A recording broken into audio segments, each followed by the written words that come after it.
Chapter 4. Letty led me to the hazel thicket beside the old road. The hazel catkins were hanging heavy in the spring, and she broke off a thin branch. Then with her knife, as if she had done it 1,000 times before, she stripped the branch of bark, cut it again, so now it resembled a Y. She put the knife away, and did not see where it went, and held the two ends of the Y in her hands. "I'm not dowsing," she told me, "just using it as a guide. We're looking for a blue bottle, I think, to start with, or something purpley blue and shiny." I looked around with her. "I can't see one." "It'll be here," she assured me. I gazed around, taking in the grass, a reddish-brown chicken pecking at the side of the driveway, and some rusty farm machinery, the wooden trestle table beside the road, and the 6 empty metal milk churns that sat upon it. I saw the Hempstock's red brick farmhouse, crouched and comfortable like an animal at rest, and I saw the spring flowers, the omnipresent white and yellow daisies, the golden dandelions, the dew-like buttercups, and late in the season a lone bluebell in the shadows beneath the milk churn table, still glistening with dew. "That?" I asked. "You've got sharp eyes," she said approvingly. We walked together to the bluebell. Letty closed her eyes when we reached it. She moved her body back and forth, the hazel wand extended as if she were the central point of a clock or a compass. Her wand, the hands, orienting toward a midnight or an east that I could not perceive. "Black," she said suddenly, as if she were describing something from a dream, "and soft." We walked away from the bluebell along the lane that I was imagining. Sometimes must have been a roving road.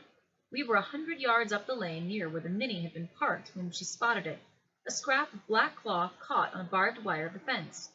Letty approached it. Again, the outstretched hazel stick, again the slow turning and turning. "Red," she said with certainty. "Very red.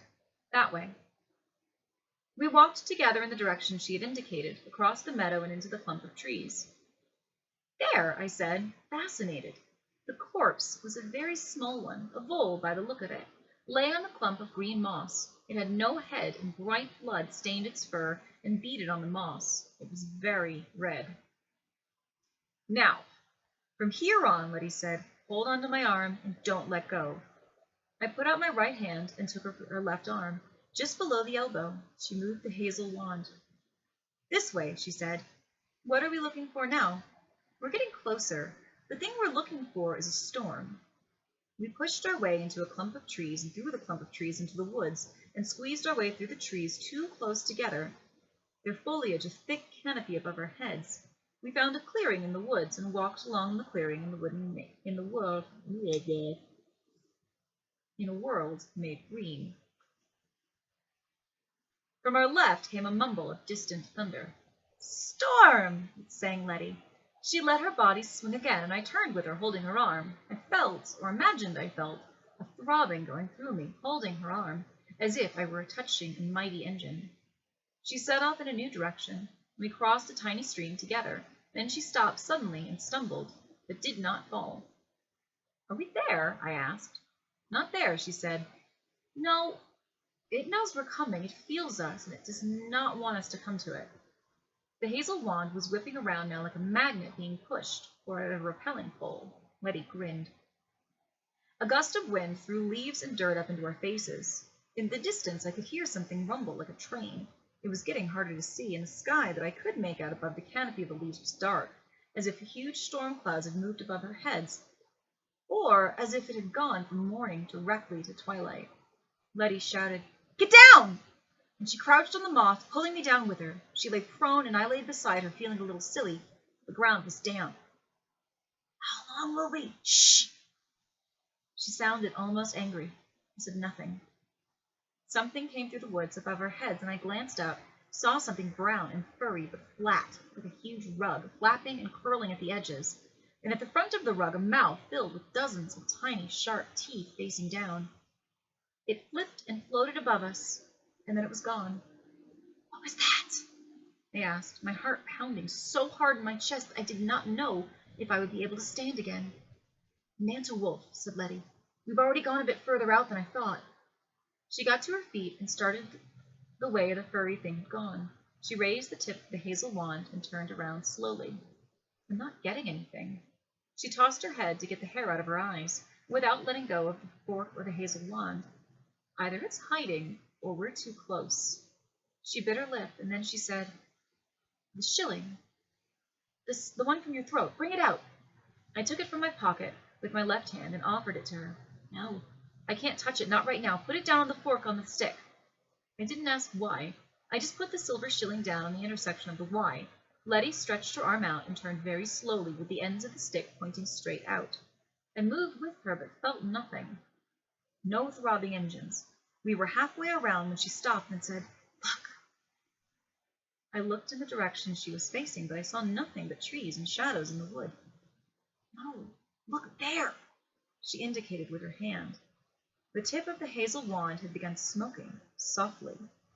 She turned a little to the left, a little to the right, a little further to the right again. The tip of the wand began to glow a bright orange. "That's something I have not seen before," said Letty. "I'm using the coin as an amplifier, but it's as if—" There was a whoosh, and the end of the stick burst into flames. Letty pushed it down to the damp moss. She said, "Take your coin back." And I did, picking it up carefully in case it was hot. It was icy cold. She left the hazel wand behind the moss, the charcoal tip of it still smoking irritably.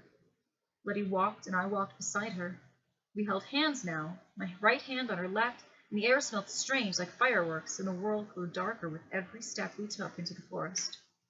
"I said I'd keep you safe, didn't I?" said Letty. "Yes. I promised I wouldn't let anything hurt you." "Yes," she said. "Just keep holding my hand. Don't let go. Whatever happens, don't let go." Her hand was warm but not sweaty. It was reassuring. "Hold my hand and don't do anything unless I tell you. You got that?" I said, "I don't feel very safe." She didn't argue. She said, "You've gone further than I imagined, further than I expected. I'm not really sure what kinds of things live out here in the margins." The trees ended and we walked out into the open country. I said, "A real long way from your farm." "No, we're still on the borders of the farm. Hempstock Farm stretches a very long way. We brought a lot of this with us from the old country when we came. The farm came with us and brought things with it when it came. Gran calls them fleas." I didn't know where we were, but I could not believe we were still on the Hempstock's land, no more than I believed that we were in the world that I had grown up in. The sky of this place was a dull orange of a warning light.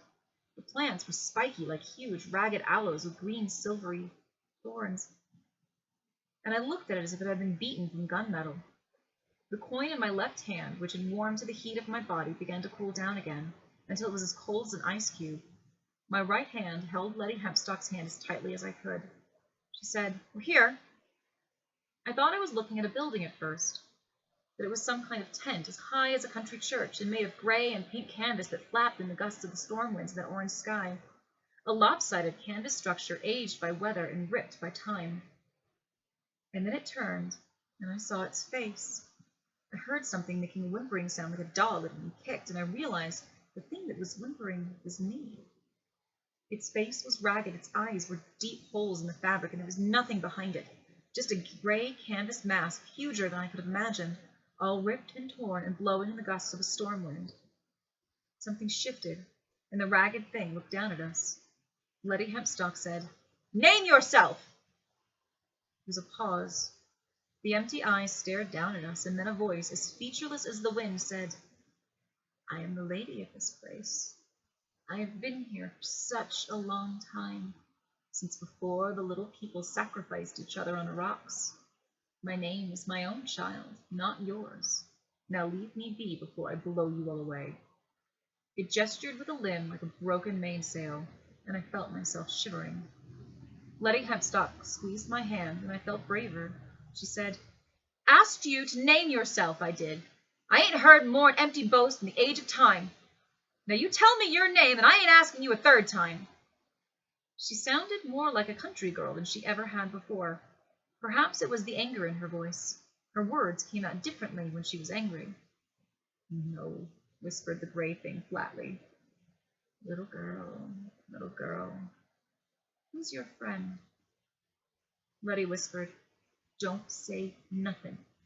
I nodded, pressed my lips tightly together. "I'm growing tired of this," said the gray thing with a petulant shake of its ragged cloth arms. "Something came to me and pleaded for love and help. It told me how I could make all the things like it happy. That they are simple creatures, and all any of them want is money. Just money and nothing more. Little tokens of worth. If it had asked, I would have given them wisdom or peace. Perfect peace. None of that, said Letty Hempstuck. You've got nothing to give them that they want. Let them be. The wind gusted, and the gargantuan figure flapped with its huge sails swinging, and when the wind was done, the creature had changed position. Now it seemed to have crouched lower to the ground, and it was examining us like an enormous canvas scientist looking at two white mice. Two very scared white mice holding hands. Letty's hand was sweating now. She squeezed my hand, whether to reassure me or herself, I didn't know, and I squeezed her hand back. The ripped face, the place where the face should have been, twisted. I thought it was smiling. Perhaps it was smiling. I felt as if it was examining me, taking me apart, as if it knew everything about me, things I didn't even know about myself. The girl holding my hand said, If you ain't telling me your name, I will bind you as a nameless thing, and you will still be bound, tied and sealed like a poulter or a shuck. She waited, but the thing said nothing, and Letty Hempstock began to say words in a language I didn't know. Sometimes she was talking, and sometimes it was more like singing in a tongue that was nothing I had ever heard or would ever encounter later in life. I knew the tune, though. It was a child's song, the tune to which we sang the nursery rhymes, Girls and Boys Come Out to Play. That was the tune, but her words were older. I was certain of that. And as she sang, things happened beneath the orange sky. The earth writhed and churned with worms. Long, gray worms pushed up from the ground beneath our feet. Something came hurtling at us from the center mass of the flapping canvas. It was little bigger than a football. At school, during games, mostly I dropped things I was meant to catch or closed my hand on them the moment too late, letting them hit me in the face or stomach.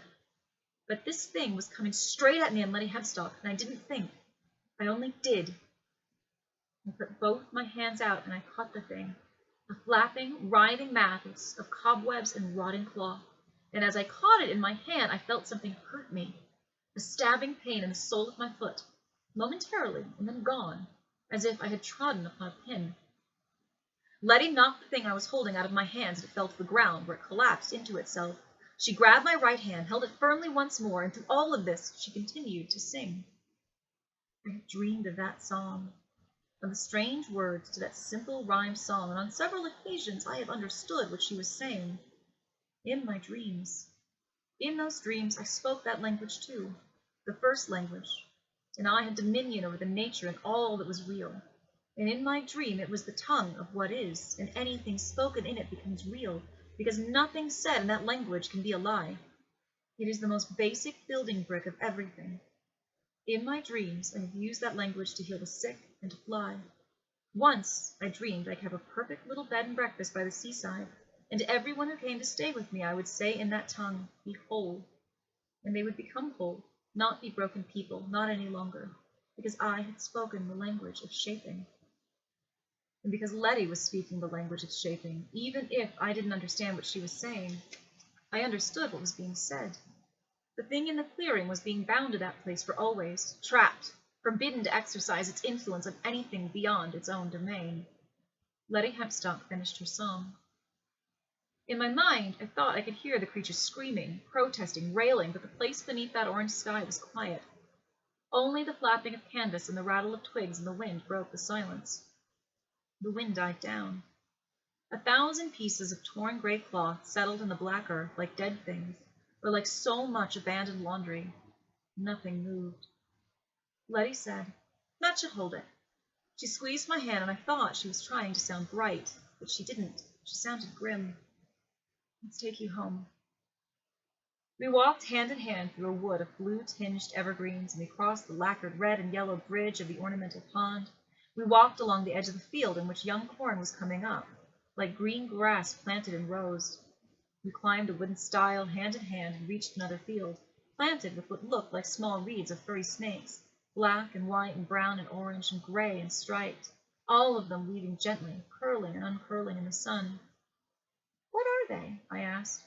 "You can pull one up and see if you like," said Letty. I looked down. The furry tendril by my feet was perfectly black. I bent, grasped it at the base firmly with my left hand, and pulled. Something came up from the earth and swung around angrily.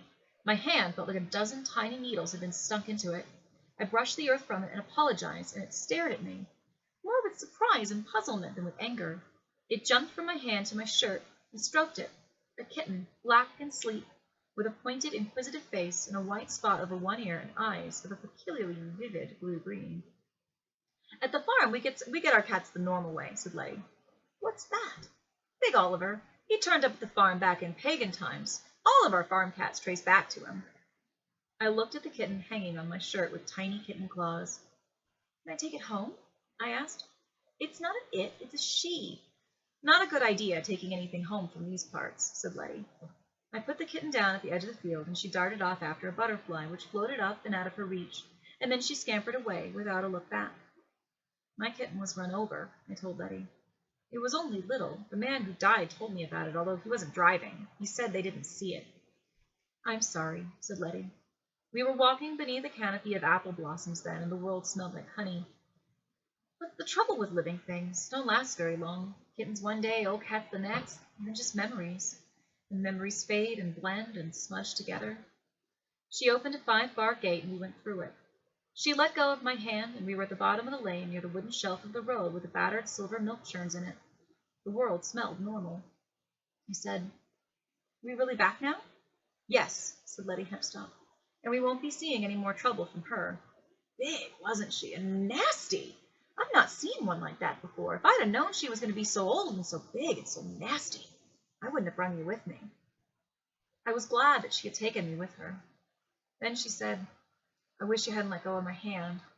But still, you're all right, aren't you? Nothing went wrong, no damage done." I said, "I'm fine. Not to worry. I'm a brave soldier." That was what my grandfather always said. And then I repeated what she said. "No damage done." She smiled at me, a bright, relieved smile, and I hoped that I had said the right thing.